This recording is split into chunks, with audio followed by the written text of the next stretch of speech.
Ini Den, terkait dengan pesugihan itu kan banyak sekali kita lihat toh. Iya. Ada yang pakai tuyul, ada yang berbagai macam lah. Kira-kira itu sepengetahuan panjenengan macam-macamnya apa saja, termasuk nanti hal-hal yang berkaitan dengan efek samping ya, seberapa jenis-jenis pesugihannya itu kira-kira bagaimana deh? Ya, gini, pesugihan itu macamnya banyak.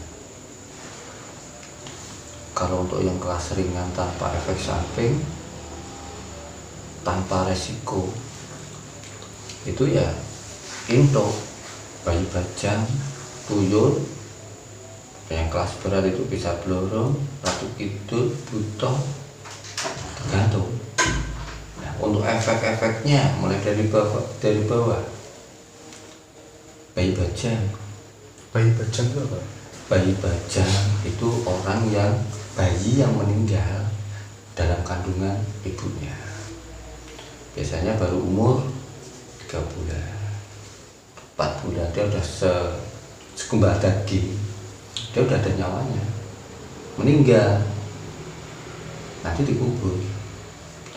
Rohnya itu dia tidak kembali ke alam kelanggengnya, dia masih ngelambrang. Nah nanti di alam itu ada yang melihara, ada yang ngomong. Di alamnya situ pasti ada yang ngomong nanti. Ya, prosesnya dari kecil sampai gede itu gak bisa, sampai gede gak bisa. Batasan itu paling umur sampai kelas 3, kelas 4 SD umuran segitu. 10 tahun, 8 tahun segitu gedenya. Itu tidak menyusui, tidak apa. Tapi mintanya pasti darah. Bisa darah ayam. Mau dikasih darah apapun tidak bakalan mau, kecuali nanti sudah menikah. Kalau belum menikah harus darah ayam, asal ayam tidak cemani. 1 kalau cuma 1, tapi kalau 2 ya harus 2 sepasang. Gitu. Itu termasuk yang ringan kan? Ringan, darah itu ringan. Cara kerjanya gimana itu deh? Kalau untuk cara kerjanya seperti itu ya nanti dia mencarikan uang tiap hari. Maksudnya lewat itu jadi tuyul atau jadi apa atau gimana? Jadi tuyul, dia jadi pesugihan nanti itu. Di situ dia yang ngomong itu ya saudara-saudaranya tuyul itu. Ya pesugihan, di alamnya itu masuk ke pesugihan nanti. Nanti di situ dipelihara sampai bisa jalan, sampai itu ada yang meminta. Dan mati orang yang mencari pesugihan. Pesugihan yang kelas-kelas ringan itu pun ada yang pintar, ada yang bodoh. Ada yang nyari bisa dapat duit, ada yang nyari dapat lombok, berambang. Ada, nyata itu. Karena saya dulu hitam putih pernah ngalami belajar itu. Ngambil dapat berambang, dikasihkan sama majikannya. Marah-marah iya. Tapi kalau yang pintar dia pasti ngambilnya uang. Ngambilnya cuma 50.000 apa 100.000. Cuma 2 macam. Nanti di situ udah ditunjukin, sudah diajarin. Yang ngambil itu yang kayak gini. Tuh. Ya. Ada juga cerita. Nanti kalau ada kepiting, kalau orang Jawa bilang yuyu. Jangan buat mainan, kamu dijebar gini. Itu udah dikasih tahu, udah basi menurut dia. Nggak bakal kena. Saya ngalami kok, sudah tidur sehari semalam saya tungguin juga nggak kena kok. Kata orang bilang nangkep tuyul itu mudah, coba saya ingin tahu. Hanya permainan seperti itu. Yang asli nggak seperti itu. Bukan. Itu bayi bajang. Bayi bajang. Terus ada lagi? Kalau tuyul itu pasti sepasang. 2 berarti ya? 2, perempuan sama laki-laki. Nggak bisa gede. Yang kecil-kecil itu 2. Yang menandakan tuyul itu sudah dimiliki orang apa belum, cirinya dari pakaian. Kalau dia sudah punya ageman baju, dia sudah dimiliki orang. Tapi kalau cuma masih otan putih itu, dia masih keliaran, masih milik umum, belum ada yang miliki. Ya, sebelum dilanjut Dan, Ya. supaya apa ya, semua tahu kira-kira kok bisa jadi tuyul itu sebelumnya prosesnya bagaimana? Apakah termasuk aborsi, bayi yang meninggal di kandungan atau gimana? Dua-duanya bisa. Oh, Dua-duanya bisa. Karena nanti di alam sana itu yang ngomong itu wewe kalau di sana. Wewe itu yang ngomong. Diomong itu jadi anaknya itu, dan yang juga bisa ngomong nanti tempatnya itu biasanya di Sendang, Kali Tempuran, tempat-tempat untuk rumahnya dia itu seperti itu. Nanti. Bisa dua-duanya itu. lanjut. Gimana tadi untuk yang tuyul? Ya, kalau untuk yang tuyul nanti itu menyusui. Konsekuensinya yang kalah itu sebenarnya dari istri, bukan dari suami. Nah, nanti perjanjiannya seperti ini kalau untuk tuyul. Mahar untuk beli itu berapa? Karena ada ijabnya. Pasti namanya kuncung mas, gombak mas. Apa itu? Kuncung itu laki-laki, gombak emas itu si perempuan. Ada rapalannya, nanti ada kunci untuk memanggil dan menyuruh, dan ada cambuk. Baca kalau dia nakal ada apapun bisa dicambuk. Takutnya sama ya juraganya itu doang. Umpamanya belinya seharga nilai 5.000, ya nanti per hari dapatnya ya 5.000 per hari. Dia mulai jam kerja itu jam 12 keluar sampai subuh. Pokoknya sampai apa yang didapat dengan perjalanannya itu 5.000 harus dapat. Tidak bakal berani pulang kalau dia tidak dapat segitu. Nah, terus gimana makannya, minumnya? Bu, Pak, iki lho hasilku. Opahku ndi? Opahku mana? Udah, si perempuan ibunya itu udah otomatis tidur, minta nyusu. Sedangkan yang diambil bukan susu, tapi darah. Asli pesugihan tuyul itu seperti itu.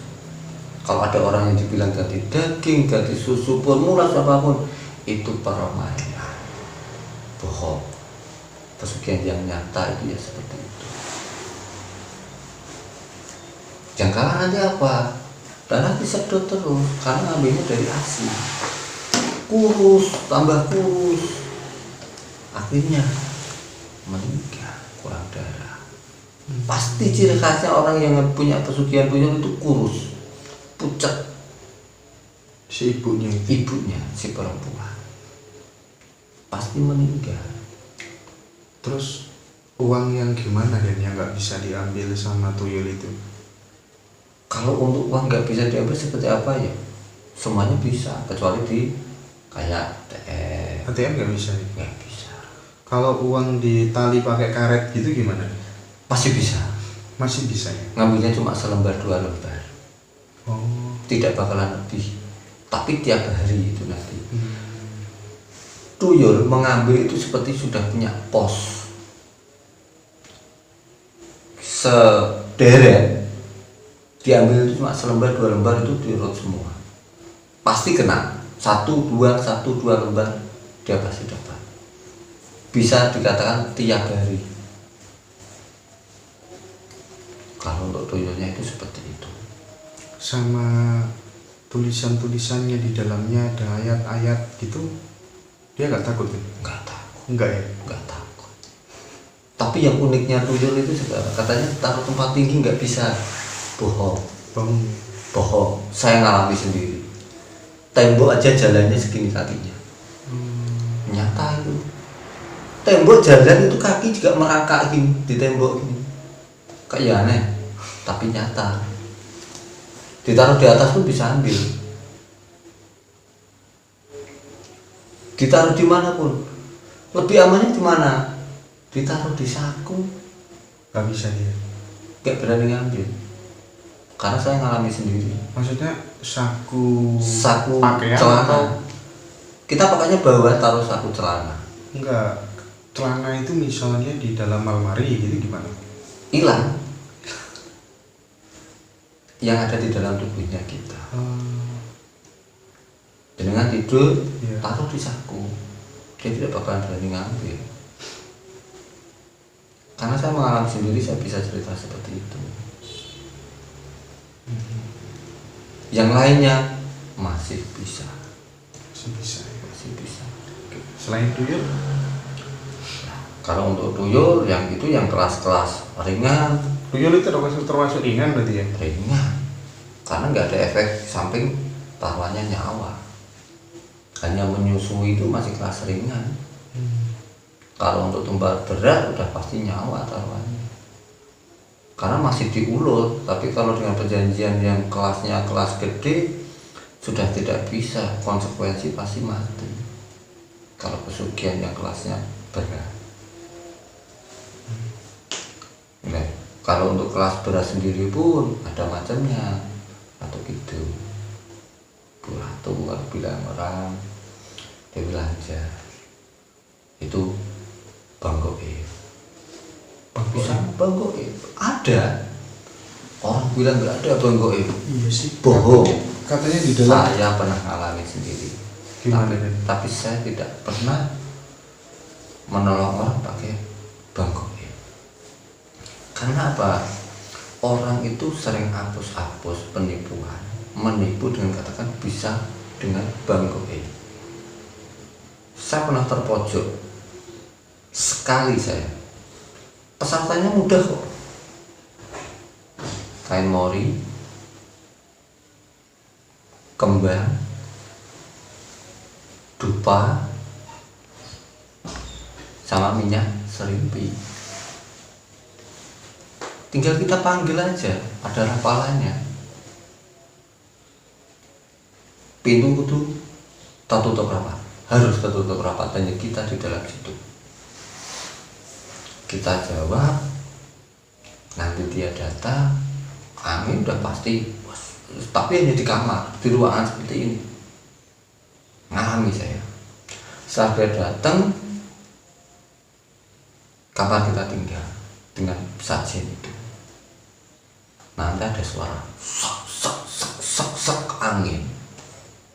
Uang itu udah bertaburan di dalam seperti ini, ruangan ini. Padahal saya ngalami ini nggak ada uang sama sekali di sini. Emang saya lagi butuh, tapi tembung saya pinjam. Dengan konsekuensi, dengan tempo harus dikembalikan sesuai dengan perjanjian. Ada tapinya. Kalau seperti itu Dewi Lanjar itu, biasanya kalau orang pinjam seperti itu susah untuk mengembalikan. Sangkan paran itu pasti ada masalah. Pasti kalau pesugihan itu bikin susah supaya tidak bisa mengembalikan, dia dapat ganti. Karena apa perjanjiannya? Sesuai dengan deadline janji tanggal sekian nggak bisa kembalikan, anakmu tak bawa. Tapi di awal dia tidak meminta itu. Tapi setelah jatuh tempo itu terlewati, dia pasti meminta. Bahasanya halus, pesugihan itu Dewi Lanjar. Karena saya pernah mengalami sendiri.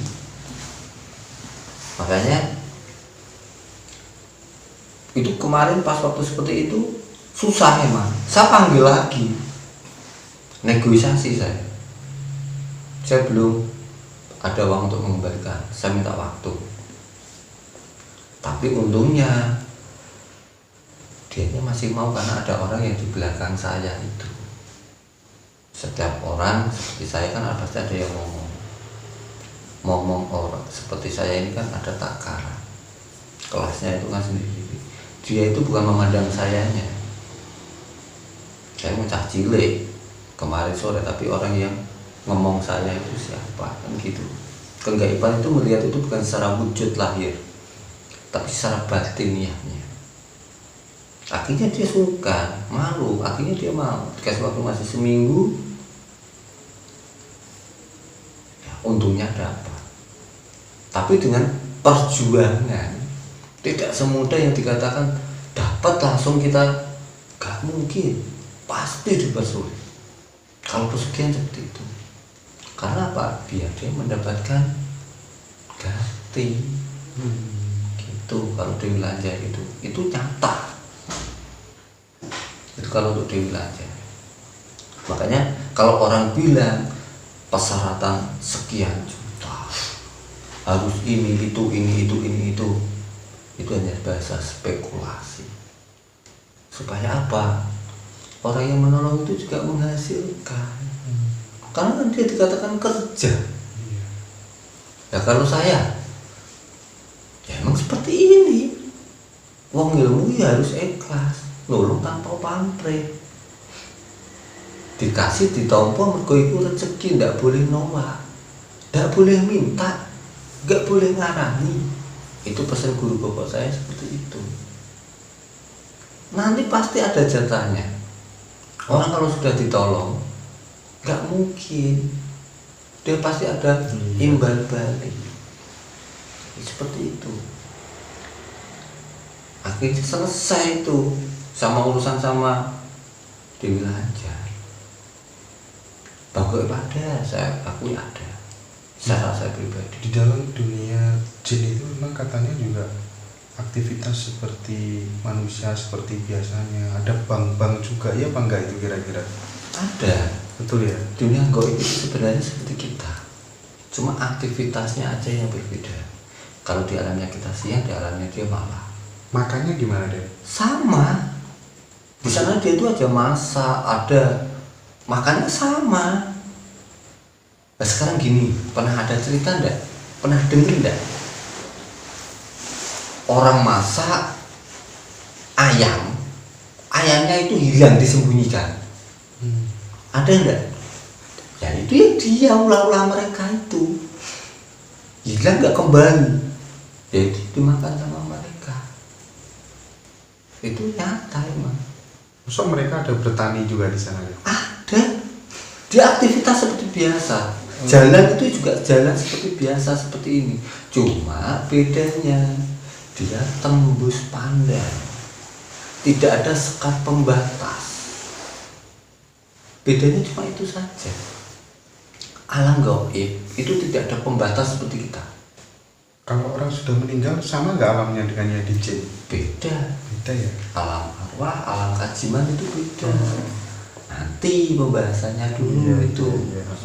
Besok lagi kapan